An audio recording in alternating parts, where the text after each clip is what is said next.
Hello বন্ধুরা, তোমরা সবাই কেমন আছো? আশা করছি সবাই ভালো আছো। আজকে আমি এই ভিডিওটা তোমাদের সাথে শেয়ার করলাম যে বাড়িতে কেমন ভাবে রান্না করলাম আর অংশুর বাবা কেমন করে মাছ ধরলো। আমি এখানে রান্নার জন্য সবার প্রথমে মূলো ভাজা করছি, এরপর আমি সবজি দিয়ে চচ্চড়ি বানাবো। তো তার জন্য আমি ওই বাড়ি থেকে যে পুঁই বেটুলে এনেছিলাম, গাছের বেগুন এনেছিলাম, আর আমাদের এখানে গাছে থেকে মূলো তুলেছি, আর পেঁয়াজকলি আর বাঁধাকপি আছে। তো এই দিয়ে চচ্চড়ি বানাবো। মূলোটা ভাজা হয়ে গেছে, এবার যে বেগুন ছিল বেগুন দিয়ে আমি একটু বেগুনের ভর্তা বানাবো। ভর্তাটা করার জন্য আমি দেখো এখানে কড়াইতে তেল দিয়ে ভালো করে বেগুনটাকে এপিট ওপিট একদমই কালো করে ভেজে বেগুনটা ভেজে নেওয়ার পর এবার মশলা দিয়ে কষা হবে। এখানে তোমরা দেখতে পাচ্ছ অংশুর বাবা তেল মেখে বসে আছে, আর অংশু তার কাঁধের উপর চড়ে দুষ্টুমি করছে। আমি এখানে রান্না করছিলাম বলে দেখাতে পারিনি যে দেখো জাল ফেলেছে, মাছ পড়েছে ছোট ছোট। বেগুন ভর্তাটা বানাবো বলে আমি রান্নাঘরে আবার চলে এলাম। তেলের মধ্যে জিরে ফোড়ন দিয়ে রসুন, পেঁয়াজ, আদা সবকিছু দিয়ে নাড়াচাড়া করে এর মধ্যে টমেটো, কাঁচা লঙ্কা দিয়ে আবার একটু নাড়াচাড়া করে মটরশুঁটি দিলাম, দিয়ে এবার বেগুনটা দিয়ে নাড়িয়ে চাড়িয়ে নিলাম। অংশুর বাবা বাজার থেকে ধনেপাতা আনতে ভুলে গিয়েছিল, তো আমাদের বাড়িতে এই অবশিষ্ট একটি গাছই ছিল, তার থেকে কয়েকটি পাতা তুলে নিয়ে এলাম। এই ধনেপাতার গাছটি অনেকেই চিনে থাকবে, এমনি কেনা ধনেপাতা যে হয় তার থেকে এর সেন্টটা অতিরিক্ত তীব্র হয়। এবার দেখো আমি আবারও রান্না করতে করতে দৌড়ে এলাম অংশুর বাবার ডাকে। তো এখানে এসে দেখছি যে জালে মাছ পড়েছে, যেমন তেমন মাছ তো নয়, একেবারে কাতলা মাছ। তো এখানে ছোট কাতলা ছিল, তো আমি এটাকে ছেড়ে দিলাম, আবার রুই মাছ ছিল, ছেড়েও দিলাম।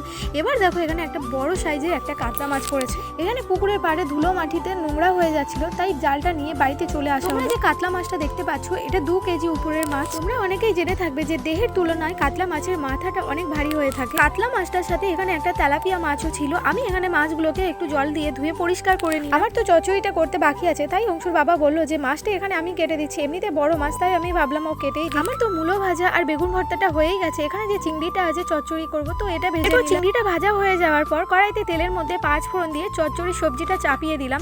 এখানে আমি পেঁয়াজ আর ব্যবহার করিনি, কারণ এখানে পেঁয়াজ কলি আছে। গাছ থেকে একটু পালং শাকও তুলে নিয়েছিলাম, চচ্চড়িতে দিয়ে দিলাম। এরকমই চচ্চড়িতে পেঁয়াজ কলি বা পেঁয়াজ ছাড়াও শুধু 5 ফোড়ন দিয়ে চচ্চড়ি কিন্তু ভালোই লাগে। চচ্চড়িটা অনেকক্ষণ ধরে নাড়িয়ে চাড়িয়ে নেওয়ার পর তারপর এর মধ্যে চিংড়ি দিয়ে আবার নাড়াচাড়া করে চচ্চড়িটা চাপা দেবো। এরকমই চাপা দিয়েই রান্না করব, এখানে একটু জলই দেবো না। সবজি থেকে অনেকটা জল বেরায়, তো এর থেকে এই রান্নাটা হয়ে যাবে। এবার দেখো অংশুর বাবার মাছটা কাটা হয়ে গেছিল, তো আমি এবার এসে এখানে মাছগুলোকে ধুয়ে নিলাম। এর মধ্যে আমার চচ্চড়িটা হয়ে গেছে, তো এবার আমি মাছগুলোকে এক এক করে ভেজে নেব। এখানে আমি কড়াইটা ভালো করে ধুয়ে নিয়ে কড়াইতে তেল গরম করে মাছগুলোকে এক এক করে ছেড়ে দিই। মাছগুলোকে আমি এইভাবে ভেজে নিয়েছি। এতগুলো মাছ তো সব একসাথে খাওয়া যাবে না, তো কিছুটা মাছ রেখে দেওয়া হবে আর কিছুটা রান্না করা হবে। দেখো আমি একটু মাছটাকে আলু দিয়ে ঝাল ঝাল করে রান্না করে নিয়েছি। তো বন্ধুরা আমরা এবার দুপুরবেলা খাওয়া দাওয়া সারতে বসে গেলাম। তো এখানে আছে দেখো মূলো ভাজা, বেগুন ভর্তা, চচ্চড়ি আর মাছের ঝাল। অংশুর বাবা যেহেতু বাড়িতে থাকে না, তাই এর জন্য এতগুলো রান্না একসাথে করতেই হয়েছে। বন্ধুরা আমরা ততক্ষণে দুপুরের খাবার খেতে থাকি। তোমাদের কাছে ভিডিওটি কেমন লাগছে অবশ্যই করে কমেন্টে জানাতে ভুলো না। বন্ধুরা তোমরা বাড়িতে কেমন ভাবে রান্না বান্না করো